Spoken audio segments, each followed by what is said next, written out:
नमस्कार मित्रांनो, तुमचं पुन्हा एकदा स्वागत आहे एका नव्या व्हिडिओमध्ये। मित्रांनो, 2 दिवसापूर्वी या ठिकाणी कर्जमाफी झालेली आहे आणि या कर्जमाफीमध्ये जे नियमित आपले शेतकरी जे कर्ज भरणारे असतील, जे परतफेड वेळेवर करणारे असतील, त्यांच्याकरता 50,000 रुपये या ठिकाणी प्रोत्साहनपर लाभ या ठिकाणी शासनाने जारी केला आहे।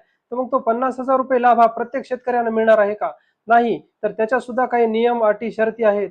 चला तर मग तुम्ही जर या वर्षी किंवा मागच्या वर्षी जर कर्ज भरलेलं असेल तर हा व्हिडिओ शेवटपर्यंत पहा। तुम्हाला या ठिकाणी मी सांगणार आहे की प्रोत्साहनपर भत्ता कोणाला मिळणार आहे आणि त्याच्या नियम आणि अटी या ठिकाणी मी समजून सांगणार आहे। चला तर मी व्हिडिओला सुरुवात करूया। या ठिकाणी पाहू शकता मित्रांनो, पुण्यश्लोक अहिल्यादेवी होळकर शेतकरी कर्जमुक्ती योजना 2026, 2 जून 2026 रोजी हा जी आर निघालेला आहे आणि या ठिकाणी कर्जमाफी झालेली आहे। आपण थेट जाऊया प्रोत्साहनपर लाभ या पॉइंटवर। या ठिकाणी पाहूयात। या ठिकाणी पाहू शकता शेतकरी बंधूंनो, प्रोत्साहनपर लाभ। प्रोत्साहनपर लाभ म्हणजे जे काही लोक नियमित आपलं कर्ज भरतात, परतफेड करतात, त्यांच्यासाठी 50,000 रुपये प्रोत्साहनपर लाभ या ठिकाणी शासनाने जाहीर केलाय। परंतु तो प्रत्येकालाच मिळणार आहे का? त्याच्या नियम आणि अटी सुद्धा आहेत। तर आपण या ठिकाणी समजून घेऊयात की तो काय आहे आणि काय नियम अटी आहेत। चला तर मग आपण वाचूया। या ठिकाणी बघू शकता, वित्तीय शास्तीला प्रोत्साहन देण्यासाठी आणि नियमित परतफेड करणाऱ्या शेतकऱ्यांना प्रोत्साहनपर लाभ देण्यासाठी या ठिकाणी मित्रांनो हे बारकाईने लक्ष द्या। मी या ठिकाणी पॉईंट अतिशय महत्त्वाचा पॉईंट सांगणार आहे। 2022-23 आणि 2023-24 आणि 2024-25 या तीन आर्थिक वर्षापैकी कोणत्याही दोन आर्थिक वर्षात पीक कर्जाची उचल करून आर्थिक वर्ष संपण्याच्या नंतर 30 जूनच्या पूर्वी किंवा बँकेच्या प्रचलित नियमानुसार, म्हणजेच बँकेचे जे काही वर्ष संपण्याच्या अगोदर कर्ज भरा म्हणतात त्या तारखेच्या अगोदर भरलेला असेल, त्यापैकी नंतरची असेल तर त्या दिनांकाच्या पूर्वी कर्जाची परतफेड केलेल्या शेतकऱ्यांना प्रोत्साहनपर लाभ देण्याच्या हेतूने प्रति शेतकरी, हे पहा या ठिकाणी शेतकरी बांधवांनो, प्रति शेतकरी किती 50,000 रुपये इतक्या अधिकतम रकमेपर्यंत लाभ देण्यात येईल। अधिकतम म्हणजे जास्त नाही, फक्त 50,000, त्याच्यापेक्षा जास्त नाही। तथापि अशा पात्र शेतकऱ्यांनी या ठिकाणी बघू शकता, तुम्ही जर त्या 3 वर्षापैकी म्हणजे 22-23, 23-24 आणि 24-25 या 3 आर्थिक वर्षामध्ये जर कर्ज उचललं असेल आणि त्या तिन्ही वर्षाचं कर्ज तुम्ही बँकेच्या जे काही नियम अटी असतील की या तारखेपर्यंत भरा, त्या तारखेपर्यंत भरा, तर त्या तारखेच्या मध्ये तुम्ही तिन्ही वर्षाचं कर्ज जर परतफेड केला असेल तर तुम्हाला 50,000 रुपये मिळतील का? तर नाही।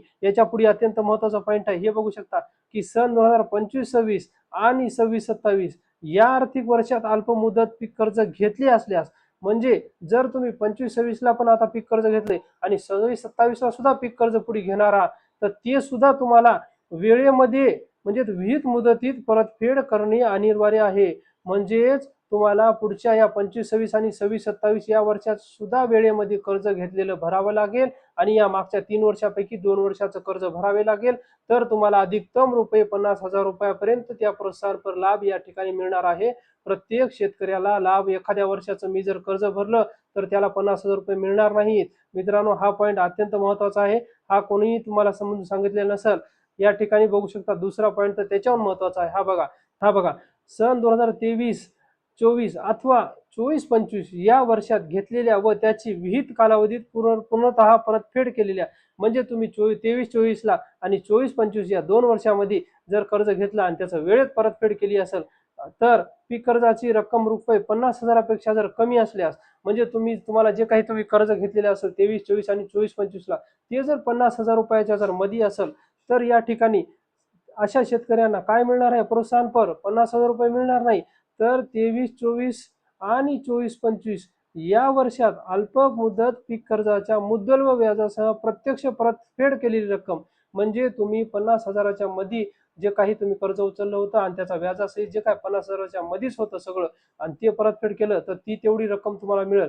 समजा तुम्ही 20-30 हजार रुपये कर्ज उचललं आणि तुम्हाला व्याजासहित 35-40 हजार रुपये झाले तर तुम्हाला तेवढेच मिळणार, 50 मिळणार नाहीत। आणि त्यामध्ये तुम्ही किमान म्हणजे तुम्हाला कमीत कमी शासन 5,000 रुपये रक्कम प्रोत्साहनपर लाभ देईल, म्हणजे कमीत कमी 5,000 रुपये या ठिकाणी तुम्हाला मिळतील। पण जास्तीत जास्त तुम्ही जे काही भरलेलं असेल 30-40 हजार 50,000च्या मध्ये, तर ते तुम्हाला या ठिकाणी कर्ज मिळेल। तर या ठिकाणी प्रोत्साहनपर लाभ मध्ये अत्यंत आणखी एक महत्त्वाचा पॉईंट खाली आहे की या प्रोत्साहन लाभ जे काही 50,000 रुपये आपण म्हणायलो, पण त्यासाठी पात्र कोण आहेत हे सुद्धा महत्त्वाचं आहे। या ठिकाणी पाहू शकता कर्जमुक्ती आणि एक वेळ समझोता व TSO प्रोत्साहनपर लाभ मिळण्यासाठी खालील निकष आहेत. कोणते आहेत? तर सदर योजनेचा लाभ देत असताना वैयक्तिक शेतकरी हा निकष गृहीत धरण्यात येईल. म्हणजेच सामायिक शेतकरी हा किंवा सामायिक जमीन असेल, वारसाची असेल, तर ते निकष गृहीत धरणार नाहीत. म्हणजे वैयक्तिक शेतकरी असेल तरच त्याला मिळेल. या योजनेमध्ये शेतकरी कर्जमुक्तीचा लाभ दिलेल्या शेतकऱ्यांना प्रोत्साहनपर लाभ दिला जाणार नाही.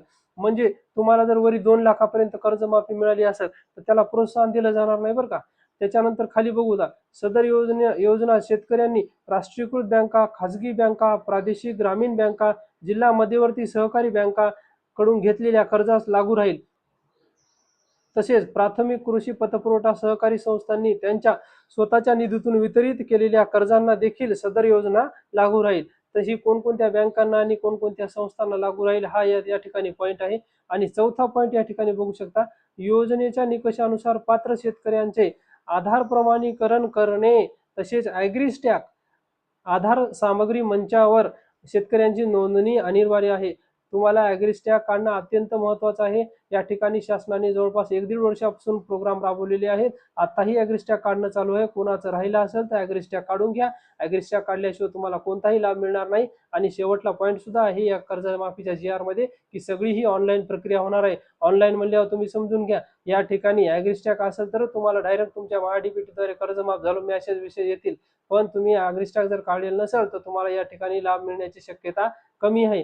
चला तर मित्रांनो, पूर्ण GR वाचण्यापेक्षा प्रोत्साहनपर लाभ हा एक पॉईंट मी तुम्हाला अतिशय सोप्या आणि कमी वेळेमध्ये समजून सांगितला आहे. त्यामुळे आपल्या व्हिडिओला सबस्क्राईब करून ठेवा आणि जास्तीत जास्त आपल्या शेतकरी बांधवापर्यंत, मित्रमंडळीपर्यंत पाठवा. चला तर मग पुन्हा भेटूया. जय हिंद, जय महाराष्ट्र.